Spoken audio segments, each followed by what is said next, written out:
Okay, so I'm going to talk about my approach to literacy instruction and what I practice in my classroom.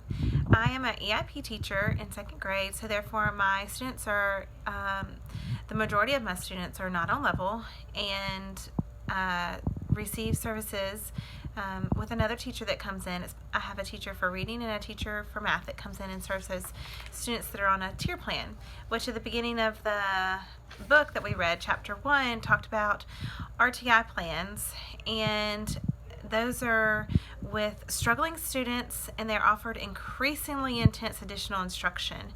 And there's a 3-tier process that we have, and the RTI helps with preventions and remediation instead of waiting for them just to fail, as the book quoted. So I do have a lot of kids that are on tier 3, and I have some tier 2, and this is how we help our students who are struggling, give them the interventions that they need and the assistance that they need to help get on the level that they need to be on. So my approach with reading in my classroom is more of the bottom-up approach. I do believe that students learn that they need to learn their letters and sounds, and I have several in my class, or well, actually 2 that I feel like have lost that, or not understood that in kindergarten and first grade, the phonics. And so I am starting from square one, which I'm having to learn phonics again and all those catchy little phrases and stuff, but I feel like they really have lacked the knowledge of just knowing the letters and how they sound, and if it's a short vowel sound or it's a long vowel sound, changing the word to make it a short vowel sound or a long vowel sound. They do not know how to do that. So therefore I'm having to start from square one and go through the alphabet and teach them these are the letter sounds, or these are the different long and short vowel sounds. So I do have several that that is my approach, but then I do feel like the interactive is also another approach that I use in my classroom, because they're taking the context clues, the letter sounds, and all the background knowledge that we've taught them, and taking a strategy to figure out how to decode these words, whether it's using a picture or breaking down the word or using the words around them, skipping the word and coming back. And those are strategies that we teach them to figure out these words that they struggle on and that they come across. Now, I do have a teacher, like I said, that comes into my room and helps me pull groups so that these kids that are not on level are receiving extra help and receiving the strategies that they need to learn how to read. And so therefore, when we assess them and how we give instruction, we make sure that they have been taught strategies that they can use to decode words and figure out how to read, so therefore we can move on to fluency and comprehension. Now, as the other question said about the kind of assistance that we are given to students at our school, is we do have those teachers that do come in. We have an EIP reading teacher and an EIP math, but the reading teacher comes in and she has the groups that she pulls, and then I pull on opposite days that she pulls, because we feel like students do need their independent time reading, and that's where they will learn more when they're independently reading instead of just pulling and giving them strategies. But they also need practice. So I have the EIP teacher that comes in and reads with them and gives them methods and strategies to use towards their level or whatever that they are trying to figure out to help them with reading. And the main thing is we have the students that are still working on decoding strategies and learning those letter sounds and things. So she comes in and pulls, and we have a LLI kit that we use, which is a very really hardcore and very intense reading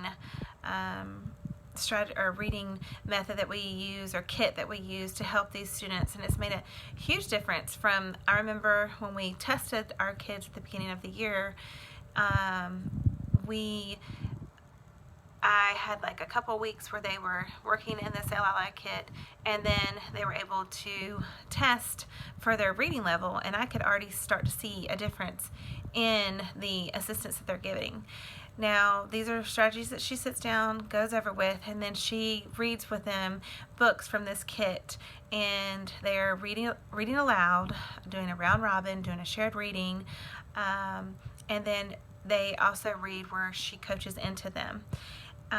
So these are things and strategies that she uses during her small group time. These are also things that I do during my small group time, where we do some shared reading, round robin, and where I coach into them, small group, with when they're reading by themselves. I'm coaching into each one and helping them with whatever area they're struggling in. Also, the kids that are more on level and or higher levels, they're more of a strategy-based group, where I'm teaching them not just a whole small group, but they're strictly using a strategy to figure out comprehension, or whether it's to give them to go back and reread for fluency, whatever that area that they may struggle in, which is more of comprehension for my ones that are on level and above level.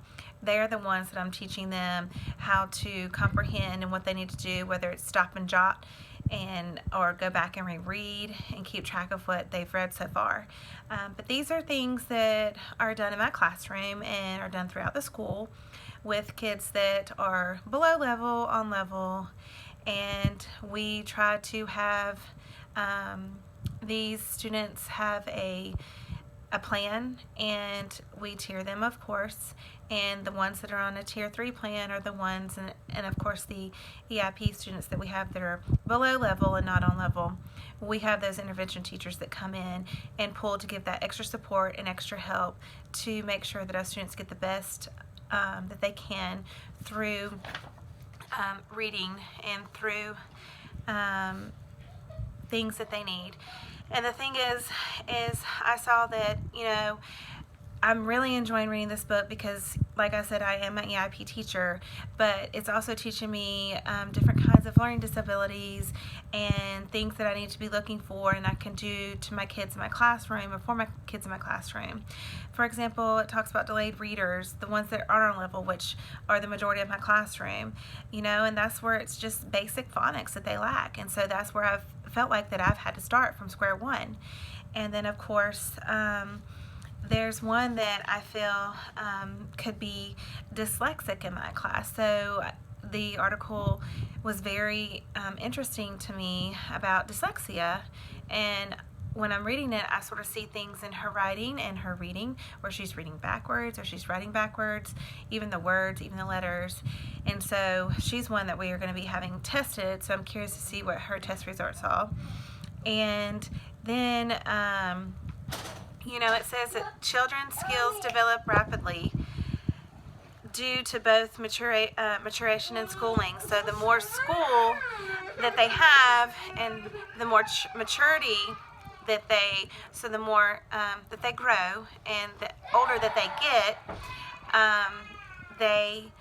the more knowledge that they obtain. So I feel like sometimes those students that we have in our classroom that have that late birthday, sometimes it just is just a maturity issue. They just need to mature. And then sometimes it's just they need more, maybe to be held back because they do need that extra help in that maturation that they need.